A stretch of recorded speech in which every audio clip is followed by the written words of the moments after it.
अस्सलाम वालेकुम फ्रेंड्स, मुझे अब्दुल्ला शामीर कहते हैं। हमारा सिलसिला चल रहा है सीआई अपडेट्स के हवाले से। और जैसा कि आप लोगों को मालूम है कि A2 के वो स्टूडेंट्स जिनका AS लेवल में टाई है, उनके लिए ब्रिटिश काउंसिल ने एक टेली कॉन्फ्रेंसिंग या वाइवा अरेंज किया है, जिसमें उन्हें सब्जेक्ट स्पेशलिस्ट के साथ कुछ डिस्कशन करनी है। तो मैंने ये कोशिश की थी कि तमाम सब्जेक्ट्स के कुछ ना कुछ टीचर्स के साथ मैं आप लोगों की बातचीत करा सकूं, ताकि वो आपको बताएं कि उनके पर्टिकुलर सब्जेक्ट के अंदर आपका जो सब्जेक्ट स्पेशलिस्ट है वो आपसे क्या सवाल पूछ सकता है। तो मैंने आज दावत दी है फैज़ान पाशा साहब को। Sir Faizan actually A levels physics के कराची के जाने माने टीचर हैं। सर का अपना यूट्यूब चैनल भी है, जिसमें सर बहुत सारे अपने लेक्चर्स अपलोड करते रहते हैं। Thank you so much Faizan for being here. Faizan, मुझे बताइएगा कि A2 एविडेंसेस या फिर A2 वाइवा के अंदर या फिर A2 की जो टेली कॉन्फ्रेंसिंग होगी, बहुत सारे लोगों ने नाम दिए हुए इस चीज़ को, तो आप क्या समझते हैं A2 फिजिक्स के अंदर एग्जामिनर क्या सवाल पूछ सकता है A2 के करिकुलम के अंदर से? क्या कॉन्सेप्चुअल क्वेश्चंस आ सकते हैं इसके अंदर? क्या वो डिस्क्रिप्टिव क्वेश्चंस की बात की जा सकती है? जी फिलहाल। अस्सलाम वालेकुम। देखिए, इसमें जो मैं सबसे पहली बात करना चाहूँगा वो ये है कि यहाँ पर मैं जो भी बातें करूँगा वो मैं अपने ज़ाती तजुर्बे से करूँगा, और these are the things that are likely to happen, कि उम्मीद है कि इसी तरह से वाइवा लिया जाएगा, लेकिन इसका ऑब्वियसली मतलब ये नहीं है कि ऐसा ही होने वाला है। बट जो मेरा तजुर्बा कहता है अब्दुल्ला, वो ये कहता है कि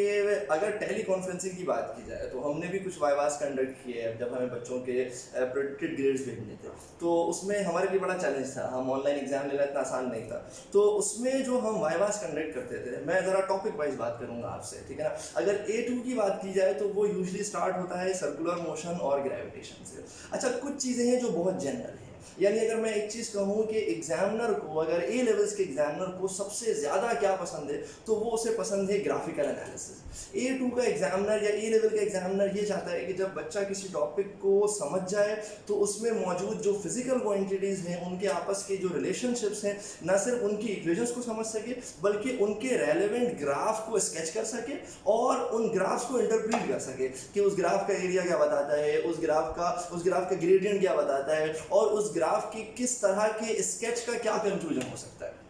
अच्छा, ये चीज जनरल है, यानी from topic 1 till the last topic, her topic में एक्सेप्ट फॉर कुछ एप्लीकेशन के टॉपिक्स हैं उसमें भी इनफैक्ट कहीं ना कहीं ग्राफिकल एनालिसिस आ जाता है। तो सबसे पहली चीज जो आपने प्रिपेयर करना है अपने आप को, वो इस तरह से करना है कि there is a fair possibility, अगर मैं A लेवल्स की बात करूं तो एग्जामिनर कोई भी क्वेश्चन शेयर करने से पहले यकीनन आपके साथ स्क्रीन जरूर शेयर करेगा, और उस स्क्रीन में मोस्ट लाइकली वो क्या करेगा कि वो किसी भी दो फिजिकल क्वांटिटी के बीच का रिलेशनशिप शो करने के लिए उसका कोई ग्राफ बना के दे देगा। मोस्ट लाइकली वो ग्राफ का स्केच बनाने की बजाय वो ऑलरेडी बना हुआ ग्राफ आपको देगा, और फिर वो आपसे कहेगा कि आप सजेस्ट करें कि अगर इस ग्राफ की मदद से मुझे इस फिजिकल क्वांटिटी को मेजर करना है तो मैं क्या करूंगा। अगर पोटेंशियल का ग्राफ दिया हुआ है विद रिस्पेक्ट टू डिस्प्लेसमेंट और कोई एक पर्टिकुलर डायग्राम दी हुई है, तो उस ग्राफ से पोटेंशियल एनर्जी कैसे निकाला जा सकता है, या उससे रेलेवेंट कोई भी दूसरी इंफॉर्मेशन है वो कैसे निकाली जा सकती है, या एक पर्टिकुलर फिजिकल क्वांटिटी को इस ग्राफ से निकाला जा सकता भी है या नहीं निकाला जा सकता। क्योंकि बाद औकात एग्जामिनर आपके कॉन्फिडेंस को भी चेक करना चाहता है। मिसाल के तौर पर an A level candidate should be confident enough कि अगर उसके पास इंफॉर्मेशन कंप्लीट नहीं दी हुई क्वेश्चन में तो वो फौरन कहे कि the information is not complete. For example, कोई आपसे कहे कि यार आप कार्बन की रेजिस्टेंस को, मिसाल के तौर पर कोई आपसे कहे कि कार्बन की रेजिस्टेंस को आप प्रिडिक्ट करें, आपसे कहा जाए कि आप एस्टिमेट करें, और आपसे कहा जाए 100 ओम, 10 ओम, 1000 ओम, 10,000 ओम, तो यूजुअली मैंने देखा है बच्चों से जब भी सवाल पूछा जाए तो बच्चे अपनी प्रिडिक्शन देना शुरू कर देते हैं, हालांकि this is an incomplete question. एक कार्बन की रेजिस्टेंस 10 भी हो सकती है, कार्बन मतलब ग्राफाइट 1000 भी हो सकती है, 100 भी हो सकती है, 10,000 भी हो सकती है, डिपेंड करता है कि उसकी लेंथ क्या है, डिपेंड करता है कि उसकी क्रॉस सेक्शनल एरिया क्या है, एंड सो ऑन। तो देयर आर क्वेश्चंस जिनमें आपको ये कॉन्फिडेंस होना चाहिए कि हाँ यार ये इंफॉर्मेशन कंप्लीट है, और आप उससे रेलेवेंट बता सकें कि हाँ भाई इससे ये फिजिकल क्वांटिटी निकाली जा सकती है, इससे ये फिजिकल क्वांटिटी निकाली जा सकती है। तो अब्दुल्ला, सबसे पहली चीज जो मैं अपने देखने वालों को बताना चाहूंगा वो ये कि सबसे पहले वो अपना ग्राफिकल एनालिसिस स्ट्रॉन्ग करें, क्योंकि जिस बच्चे का ग्राफिकल एनालिसिस स्ट्रॉन्ग होता है ये अल्टीमेटली समझ में आता है कि उसको पीछे की चीजें क्लियर है। ऐसा हो नहीं सकता कि बच्चे को डेफिनेशन ना आती हो, बच्चे को फॉर्मूला ना आते हो और बच्चा ग्राफिकल इंटरप्रिटेशन बता सके। तो ये यूजुअली लास्ट लेवल होता है, तो वो शुरू यहीं से करेंगे। अगर आप वो नहीं बता सकेंगे तो हो सकता है कि फिर वो क्वेश्चन का लेवल आसान करें, फिर वो आपसे यही पूछ लें अच्छा बता दो ये होता क्या है, एंड सो ऑन। अच्छा, दूसरी चीज मैं ऐड ऑन करना चाहूंगा कि जो मेरी जाती राय है वो ये कि इट इज लेस लाइकली कि वो आपसे पूरे पूरे क्वेश्चन सॉल्व कराएं, कि आपके सामने कोई पूरा न्यूमेरिकल रख दें और फिर आपसे कहें कि जी इसका सॉल्व करके मुझे इसका आंसर बताओ। But there is a fair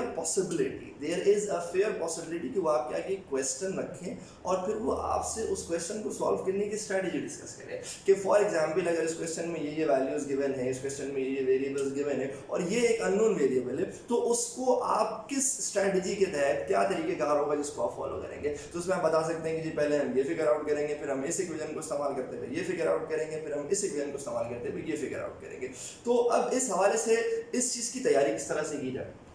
ठीक है। इसकी तैयारी करने का सबसे अच्छा तरीका ये होता है कि आप बुक्स रीड करें। ए लेवल्स में मैं ज़ाती तौर पर 2 किताबें हैं जिनको बहुत ज़्यादा यूँ समझे रेकमेंड करता हूँ। अगर आप थ्योरी में वीक हैं, मिसाल के तौर पर आपको किसी चीज़ का बेसिक कॉन्सेप्ट क्लियर नहीं है, आपको समझ नहीं आ रहा है कि ये चीज़ है क्या, मतलब क्वेश्चन सॉल्व करना तो बात की बात है ना, पहले तो आप कॉन्सेप्ट क्लियर करेंगे। तो उस हवाले से मैं कहूँगा physics for A levels by David Sang. यानी इतनी आसान किताबें कि इंग्लिश में ही पढ़ो तो लगता है उर्दू और हिंदी में लिखा हुआ है, इतना आसान है, पढ़ते जाओ समझ में आता जाएगा। तो पहले चीज़ तो ये, और उसके एंड ऑफ चैप्टर क्वेश्चंस बहुत आसान है, बेसिक लेवल की अंडरस्टैंडिंग को डेवलप करने के लिए वो बेहतरीन है। अब एक बार आपने टॉपिक को पढ़ लिया, समझ लिया, बेसिक अंडरस्टैंडिंग डेवलप कर ली, अब आप कहते हैं कि यार मैं सीआईए के लेवल के पास पेपर्स के जो क्वेश्चन है उनको सॉल्व करने के लिए रेडी हो।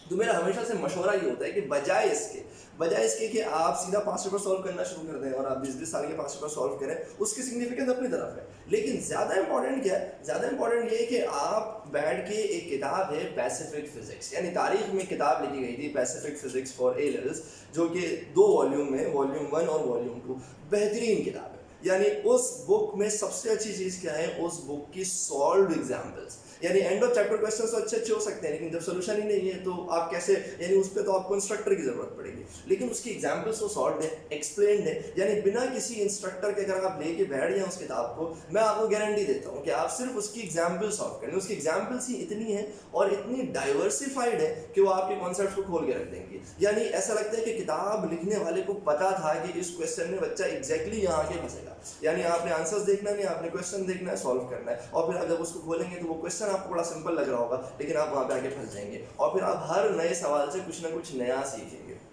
उस बुक की एक और खूबसूरत बात ये कि मिसाल के तौर पर अगर आप पास पेपर सॉल्व करने बैठते हैं 20 साल में, आपको मिसाल के तौर पर किसी एक टॉपिक के 100 क्वेश्चन सॉल्व करने पड़े, आप उस बुक के लाइक 10 से 12 क्वेश्चन सॉल्व कर लें, लेकिन उन 10-12 क्वेश्चन की खूबसूरती ये है कि हर नया क्वेश्चन एक नई डायमेंशन को कवर कर रहा होता है। तो उससे फायदा क्या होता है कि आपका एक कंप्लीट कंट्रोल आ जाता है उस टॉपिक के ऊपर, और आपको ये आइडिया हो जाता है कि अगर क्वेश्चन इस तरह का होगा तो ऐसे सॉल्व होगा, इस तरह का होगा तो ये टेक्निक इस्तेमाल हो सकती है, इस तरह का होगा तो ये टेक्निक इस्तेमाल हो सकती है। अच्छा, इसके साथ में जाहिर सी बात है एक ए लेवल का कैंडिडेट जो होता है वो इतना मेच्योर होता है कि उसके पास उसका सिलेबस जरूर होता है। अब्दुल्ला देखिए, ऑब्वियसली कोई एक पर्टिकुलर टेक्स्ट बुक तो है नहीं, ठीक है, ये सारी रेफरेंसेस है, लेकिन दीज आर वेरी क्लोज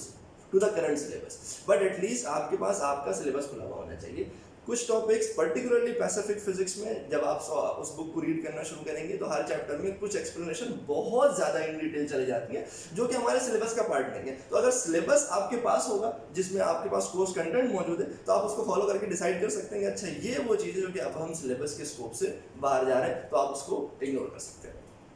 फिर सेकेंडली जो मेरी इंपॉर्टेंट राय वो ये है कि जो एनालॉजीज है, मिसाल के तौर पर अगर आप बात करें ग्रेविटेशन की, आप बात करें इलेक्ट्रोस्टैटिक्स की, आप बात करें इवन इलेक्ट्रोमैग्नेटिज्म की, तो उसमें बहुत ज़्यादा एनालॉजीज है। उनको मैं समझता हूँ जैसे मिसाल के तौर पर ग्रेविटेशनल फोर्स की इक्वेशन है F=1/4πε0 Q1 Q2/r²। Similarly gravitational force है F=Gm1m2/r²। अब इनमें बहुत ज़्यादा एनालॉजीज हैं, बहुत ज़्यादा सिमिलैरिटीज़ हैं, तो इस सिमिलैरिटी को भी जहन में रखने से बहुत ज़्यादा फायदा होगा, क्योंकि एक तो ऑब्वियसली आपको चीज़ें याद रहेंगी, दूसरा ये कि there is a fair chance ना कि एग्जामिनर आपसे पूछेगी यार अगर आप इसी के एनालॉगस इक्वेशन बताएं फॉर इलेक्ट्रिक फील्ड, अगर ग्रेविटेशनल फील्ड की है तो you should be good enough कि आप फ़ौरन से उस पर रिस्पॉन्ड कर सकें। तो मैं इसको अगर पहले इनिशियल डिस्कशन को कंक्लूड करना चाहूँ तो वो तो ये कि आपने ग्राफिकल एनालिसिस अपना बहुत ज़्यादा स्ट्रॉन्ग रखना, ठीक है, और दूसरा ये कि क्या कहते हैं, आपने जो मैंने बुक्स आपको रेकमेंड की है, ठीक है ना, उन बुक्स को आपने ध्यान में रखना है। अच्छा, दूसरा ये कि एक बड़ा यूजुअल सा कॉन्सेप्ट है वो ये कि जो डेफिनेशंस होती हैं ना वो कोई भी इंसान जो है ना एक फिजिक्स का जो भी इंस्ट्रक्टर होता है वो उस हवाले से बड़ा सेंसिटिव होता है। यानी आपकी फिजिक्स की अंडरस्टैंडिंग जितनी भी स्ट्रॉन्ग है, लेकिन अगर आप किसी चीज़ को एक्यूरेटली डिफाइन नहीं कर पाते, मैं ये नहीं कह रहा हूँ कि आप याद कर लें, लेकिन उसमें ना गलती की गुंजाइश नहीं होती, उसमें गलती का मार्जिन नहीं होता, ठीक है ना। एक स्लाइड मिस्टेक से ही अगर उसका मतलब मायने बदल जाता है, तो आप यूँ समझ लें कि आपने उस एग्जामिनर को ऑफेंड कर दिया है। यानी आप यूँ समझ लें कि देयर आर यानी कि अगर मैं इंटरप्रेट यानी कि बीच में थोड़ा इंटरप्ट करूँ, तो ये वाली कहानी 3 इडियट्स वाली जो वाक़या हुआ है, जो 3 इडियट्स की मशीन की डेफिनेशन पूछी गई थी, बिल्कुल ये वाली बात है ना कि आप एग्जामिनर आपसे कहता है यार आपको तो एक इलेक्ट्रिक, यानी आप पूरा एक्सप्लेन कर सकते हैं कि एक इलेक्ट्रिक फील्ड में चार्ज आएगा। अब्दुल्ला ने बड़ी अच्छी बात की कि एक इलेक्ट्रिक फील्ड है, उसमें चार्ज आएगा, उस पर फोर्सेस किस तरह से लगेंगी, काइनेटिक एनर्जी किस तरह चेंज होगी, आप पूरा एनालिसिस कर लेते हो। कोई आपसे पूछता है what is the definition of electric field, ठीक है ना। अब आपके जहन में एक आइडिया है कि वो क्या है, लेकिन आप उसको एक्सप्लेन नहीं कर पा रहे। तो इस चीज़ से एक फिजिक्स का टीचर मैंने देखा है ऑफेंड हो जाता है। देखिए इस चीज़ को समझे कि जब किसी स्टूडेंट से उसका एग्जाम लिया जाता है, उसका वाइवा लिया जाता है, उससे क्वेश्चंस पूछे जाते हैं, तो कुछ क्वेश्चंस होते हैं जो हम एक्सपेक्ट कर रहे होते हैं कि बच्चा यहाँ पे फंस जाएगा, या हो सकता है बच्चा इसका गलत जवाब देगा। लेकिन गलत जवाब देने के भी लेवल्स होते हैं। कुछ बेसिक क्वेश्चंस ऐसे होते हैं जिनका अगर आप जवाब ना दे सके, तो उसके बाद एग्जामिनर ऑलमोस्ट अपना माइंड बना चुका होता है कि यार अब मुझे ना आगे इससे कुछ पूछना ही नहीं। और कुछ बेसिक मिस्टेक, जैसे मिसाल के तौर पर जल्दबाजी में एक्सेलरेशन की यूनिट आपने मीटर्स पर सेकंड कह दी, एक्सेलरेशन की यूनिट मीटर पर सेकंड स्क्वायर है, ठीक है। अब ये जो कुछ छोटी छोटी चीज़ें होती हैं, यानी एग्जामिनर कहता है यार इस बच्चे को इस फिजिकल क्वांटिटी की यूनिट के बारे में नहीं पता, मैं इससे क्या बात करूँ। यानी इस बच्चे को डायमेंशंस का लिहाज नहीं है, इस बच्चे को बेस यूनिट्स का लिहाज नहीं है। मिसाल के तौर पर यूनिट कन्वर्जन का एनालिसिस एक फिजिक्स के स्टूडेंट का बहुत स्ट्रॉन्ग होना चाहिए। यानी एक फिजिक्स के स्टूडेंट की प्रैक्टिस इतनी होनी चाहिए, मैं ये नहीं कहूँगा कि रट्टा होना चाहिए, मैं कहता हूँ प्रैक्टिस इतनी होनी चाहिए कि उससे पूछा जाए कि मिलीमीटर से सेंटीमीटर में कैसे जाना है, तो वो सोचे ना, वो फौरन बता दे। उससे पूछा जाए कि अगर इसको इस तरह से कन्वर्ट करना है तो वो कैसे करे, और अगर वो वर्किंग करे भी तो इसमें मार्जिन ऑफ एरर होना ही नहीं चाहिए। मतलब हम कहते हैं ना कि कुछ मिस्टेक्स हैं जो कि एक ए लेवल के बच्चे को सूट नहीं करते। यूनिट कन्वर्जन उनमें से एक मिस्टेक है। यानी एग्जामिनर कहता है कि यार इसकी क्या कॉपी चेक करो, भले इसने फॉर्मूला सही लगाया, इसने वैल्यूज पुट की, इसने यूनिटी गलत पुट कर दिया, इसने यूनिटी गलत कन्वर्ट कर दिया। तो अब्दुल्ला मैं समझता हूँ कि ये कुछ बेसिक चीज़ें हैं जिसके हवाले से बहुत ज़्यादा लिहाज करना चाहिए। बाकी जो एप्लीकेशन का पोर्शन है, एप्लीकेशन का पोर्शन मेरे ख्याल से बहुत ज़्यादा शायद आपसे ना पूछा जाए, क्योंकि वो पोर्शन वैसे ही बहुत ज़्यादा लिमिटेड है। उसमें यही हो सकता है कि अगर मिसाल के तौर पर इलेक्ट्रॉनिक सर्किट्स हैं, तो सर्किट में कोई एक सर्किट दे दिया जाए और आपसे पूछ लिया जाए कि आप सजेस्ट करें कि इस पॉइंट पर इनपुट क्या है, या इस पॉइंट का पोटेंशियल क्या है, या इस सर्किट का इनपुट क्या होगा, या इस सर्किट का गेन कैसे निकलेगा, या इस सर्किट को कहते क्या है, MRI वगैरह की जो बेसिक पॉइंट्स वगैरह हैं उनको आप ध्यान में रखें, तो मेरे ख्याल से वो इतना ज़्यादा परेशानी आपके लिए डेवलप नहीं करेगी। बिल्कुल पाशा, आपका बहुत बहुत शुक्रिया कि आपने इतना टाइम निकाला हमारे लिए, और हमारे जो व्यूअर्स हैं आपने उनको इतनी ज़बरदस्त तरीके से गाइड किया। मैं डिस्क्रिप्शन के अंदर सर फैज़ान पाशा का चैनल का लिंक भी मेंशन कर दूंगा, और इसके अलावा मैं इनका कोई कॉन्टैक्ट डिटेल भी भेज दूंगा आपके डिस्क्रिप्शन बॉक्स के अंदर। तो इंशाल्लाह ताला आप लोग अगर चाहें तो आप सर से खुद भी बात कर सकें। अपना बहुत ख्याल रखें। इसके साथ ही अब्दुल्ला शामी को दीजिए इजाज़त। अल्लाह हाफ़िज़।